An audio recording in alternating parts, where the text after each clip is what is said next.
Welcome to the I Am the Worst Parent Ever podcast with Nicole Merritt and Dr. Robert Zeitlin. Hey, Nicole. Hey, Robert. How are you? I'm good. How are you? Doing well, thank you. I have a question for you. All right. We have on the board the topic of time.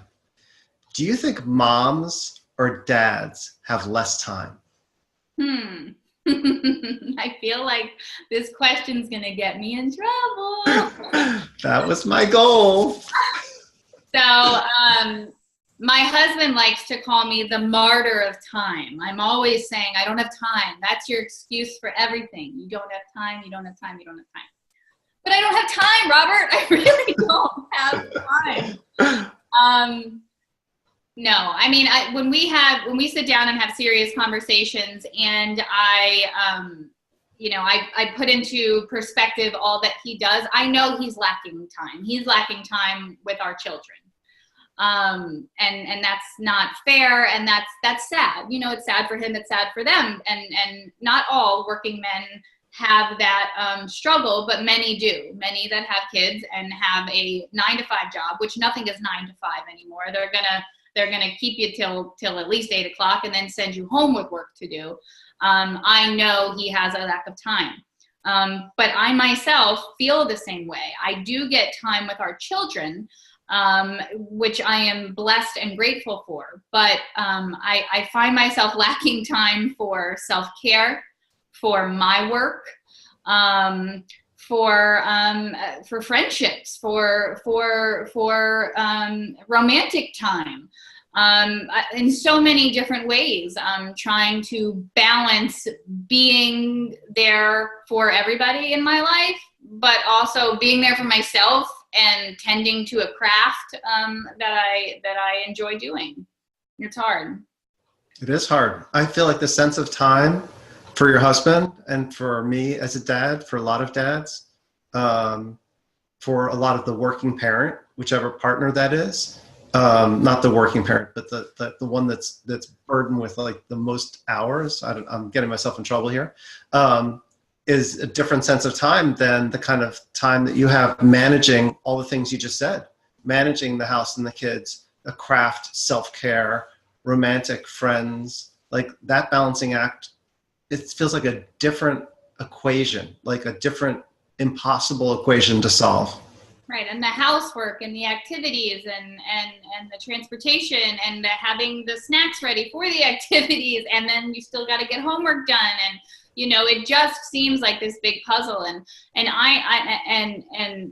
my tired is not any worse than, I mean, a woman that works outside of the home and then still has to do everything else. I mean, props and to you.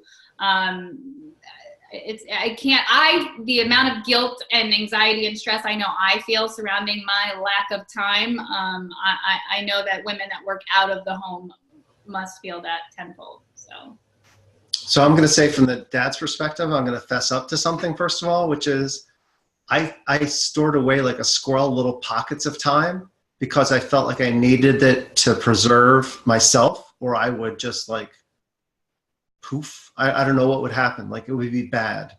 Like if I didn't like store away those little pockets of time to like take care of myself and sort of replenish, like relax, like then I wasn't gonna be able to do any of it. Like I needed it for like the way you need to hydrate, like to get through the day. And I look back and I think I didn't necessarily need all that, and some of that my wife could have used along the way. So I think it's a tough equation for dads. I think it's a different equation, but I think it's tough. Right. I mean, I know it's a running joke, but like you men taking 45 minutes in the bathroom, that you don't need 45 minutes. That's your little pocket of time. Like secrets out, that's your pocket of time. And it's funny because, you know, and maybe it's something as simple as, no, I need to, take 40 minutes if I want, you know, but it's like moms will find a way to do it with a baby on their lap, or to do it with the door open so she can hear the screaming kids or whatever it is, you know? But then again, I don't know. Do you think that men have, maybe not all men, but that men have an easier time, I don't know, saying, I need this right now and I'm going to take this for myself? You know, I mean, my husband's terrific because he'll tell me, if you need something, just tell me. Like, don't expect me, but I'll expect him to know. I'm like, well, couldn't you sense that I was like feeling that way? Why didn't you offer that up? You know? And he's like, I'm not a mind reader. Like, if you need something, just tell me. I tell you when I need X, Y, and Z, but it's hard. I feel, well, I can't do that to him because he already lacks time. And then if I take that away, you know, I don't know. I think that mind reading expectation goes along with your first question. Like, is it easier for men to say, no, I need to do this for myself? I think, yes, I think most men are raised doing that a lot easier. And I don't think men necessarily recognize that. But if you look around, we can recognize easily that women are not socialized to do that. Women are socialized to, on the way to the kitchen, pick up that extra dish, socialized to ask that question, socialized to support other people around them, the way men necessarily are not all men, but like in general, I was not raised that way, to like worry about making sure everyone else is okay in that way on a daily basis. And so I think that just in itself makes it harder or easier for men to say, no, I need this for myself. I know it made it easier for me to say that. Right. And I find myself tormenting myself about decisions surrounding my time. Like, my husband has an easier time just making a decision of like, where do you want to eat for dinner? Like, boom, I want to go here. Or like, should we go here? Should we go to this party? No, we shouldn't. Like, I've relayed this to you before. Like, I've added the gym as a part of my weekly and try to make it like a daily thing because it makes me feel mentally and physically, it's been good for me. But at the same time, I beat myself up because if I spend that hour at the gym, then I need to come home and take a shower and dry my hair, and all that's going to take another. And there went my time to write, to promote my business, to work on a book, to do the laundry, and then poof, it's time to get the kids. Like, it seems, I guess, easy. Like, I should just like snap and choose it, and that's the decision for the day. But I can't get out of my own head about it. Well, first of all, great job taking care of yourself and being consistent with it. That's fantastic. Since we met, I know this is something you've tried to figure out how to do, and now you're figuring out how to do it and you're doing it, which is great. But again, your question about men versus like, I don't think I'm as decisive as your husband, but I never hear men say the following, and I hear women say it all the time. If I take an hour for this, then I give up this. If I'm running my own business and I take Saturday off, then come Sunday night, I start having panic attacks and I feel like I'll never take that kind of time again. Like, there's a questioning of everything that you're doing, especially like caving back on the self-care that I don't think men look at the same way, or I don't think they do. Right. I could be wrong. If there are men listening, write me and tell me. You guys can always email us, by the way, worstparentpod@gmail.com, worstparentpod@gmail.com. We would love to hear your reactions. I mean, if I'm off base, let me know. I would love to course correct. I think that the struggle, like, too, is like and it may not be a man or woman thing. It's just a personality thing, being such an all or nothing person. Like, it's like, if I'm all in with my writing, then I got to be doing it daily. Like, if I'm all in on a book, then why the heck aren't I working on the book? But if I'm all in on self-care and going to the gym, but if I'm all in on my children, then why aren't I reading the parenting book when they're at school to figure out how to handle the tantrum that's coming at noon? You know, it's like, and then you just like, you feel like, oh, defeated. There's not enough of me and there's not enough of time. There's not enough of time. Are they making more time? The people, they. Hey. I hope. There are 24 hours in a day. Yeah. Here's my short commercial for meditation. Sometimes if you take a piece of that time, even like a couple % of that time, and sit by yourself and do nothing, as ironic as that sounds, it seems to expand the rest of the time somehow. and this is from my my meditation teacher's new book, which is a little ad for her. I'll put a plug in the show notes. But 2% of your day can make the other 98% of your day more efficient.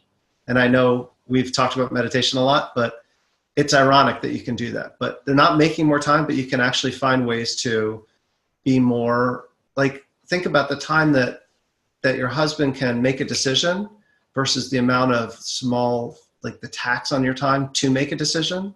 Right. Like, I'm sure that's what you guys are talking about. Yeah. Like, I don't want to say meditation makes me more decisive, but it makes things clearer, makes things easier. And sometimes it reduces the amount of circling I do before I get to somewhere, you know? Right. So anything that can increase and expand time, I'm always looking for to help parents and help my clients. So, right. I mean, I think that it you know, it's a personality thing, and maybe other mothers or parents in general can relate that I guess I live like a little fearfully and anxiously, like that's just my nature. So it's like, will this decision screw up the rest of the whole day? Or, you know, instead of just like you and I have talked about in another episode, like that attitude that it's okay. Like, it's okay if the book doesn't come out in December and it comes out in February, or it comes out in 5 years, or it never comes out. It's okay.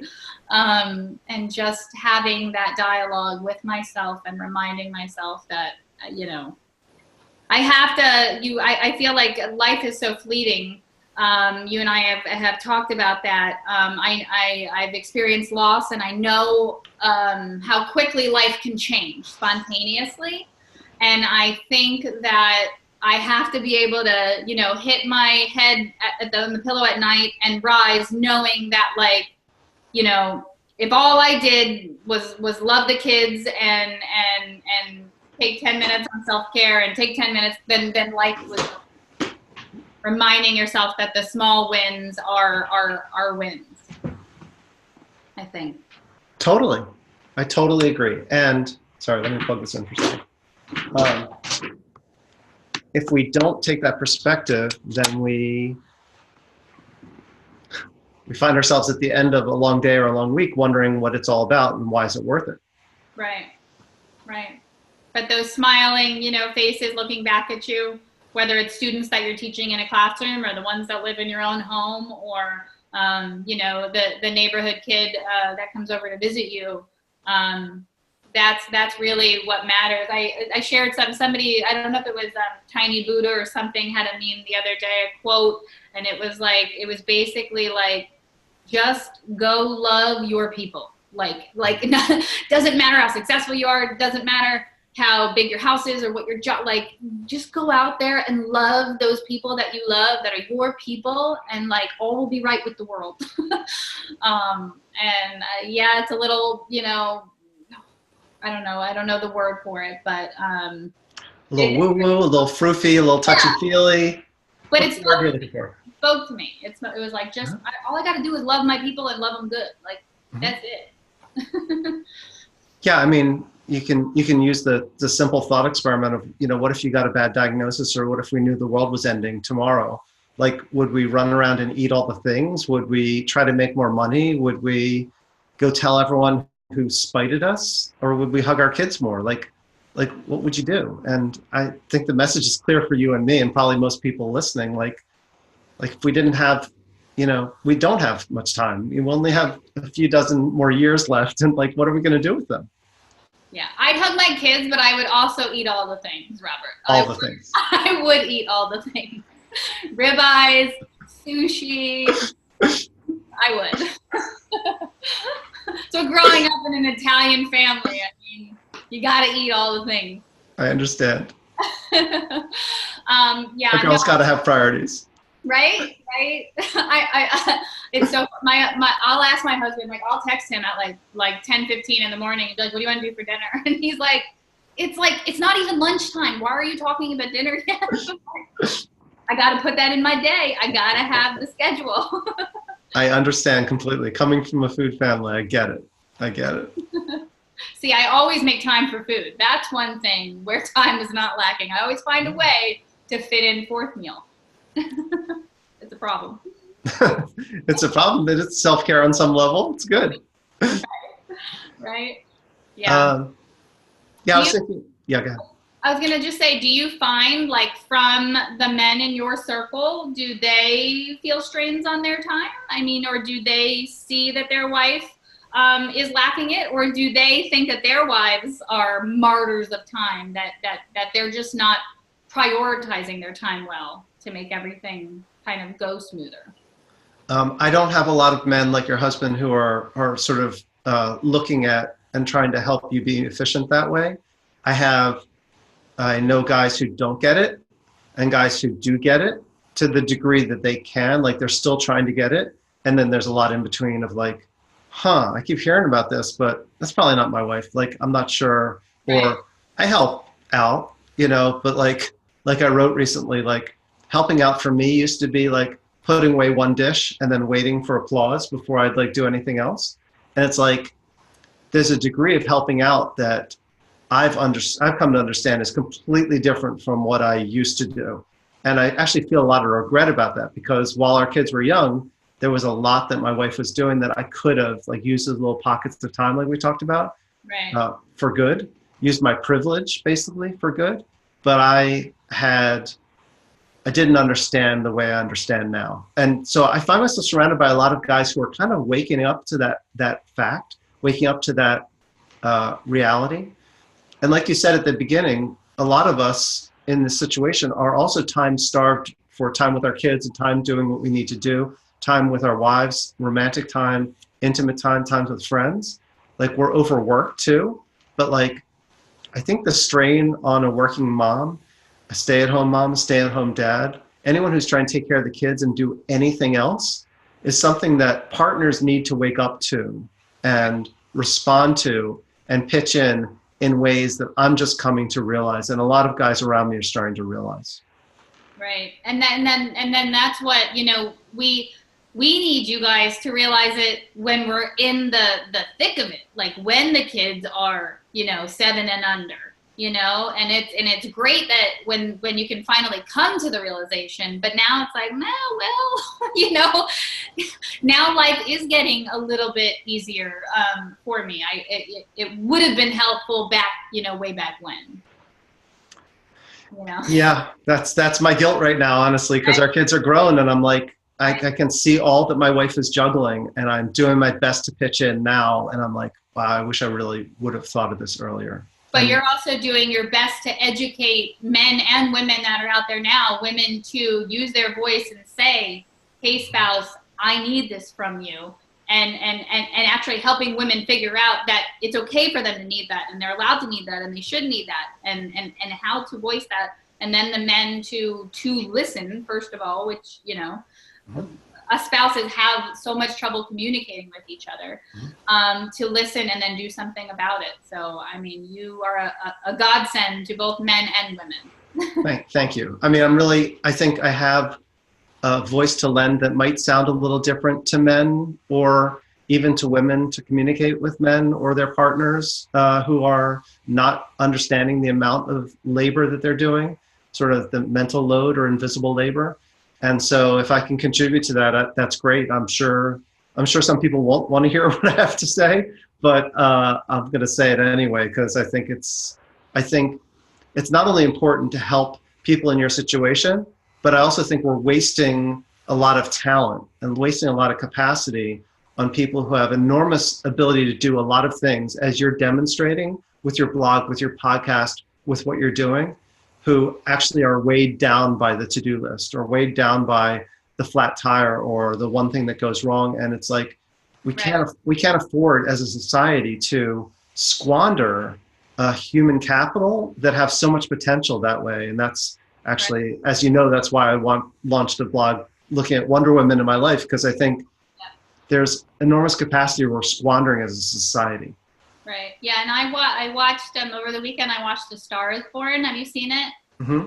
Okay. So and I wrote on it. Like as I was watching the movie, I was like sitting there. I don't know. Like something just drove me to write about it, and I did. And granted, so I finished how I thought I was going to finish the piece. and then the ending happened, and then I was like, oh crap. I was like, this is totally not gonna work now. But then I reworked it, like the ending, and I'm like, you know what, I'm still putting it out there, because as I was watching it, like I was feeling all these feelings, and it was making me write it, and it's a message that I want out there. So I know people have completely different views on it, but what it did for me was just the going after your dreams, right? Like that we all have gifts, and that like you said, like if all of my tasks and these strains on my time are not going to let like me share my gift, then like that really stinks. Like the world is going to miss out on that. And I don't think it's arrogant for any of us to say we have a gift, because all of us do. You know, one person may share it through their writing, somebody else might do it through their dancing, or this person through their art, or maybe it's just in how you friend, like how you are as a friend. That's your gift. You're a terrific friend. Yeah, I totally from that movie got that, like, don't let your gifts like be bogged down or stifled. And when you said like the tasks kind of like holding you back, it was like that movie was like, get after it. That's an awesome perspective. I can't wait to read that piece, and we'll put a link in the notes. I think it's a great perspective, and I think this is a great conversation. Thanks so much, Nicole. Yes, it did so much for me too. Thank you, Robert. Talk to you soon. All right, bye. Thank you for listening to the I Am the Worst Parent Ever podcast. Don't forget to subscribe so you won't miss an episode.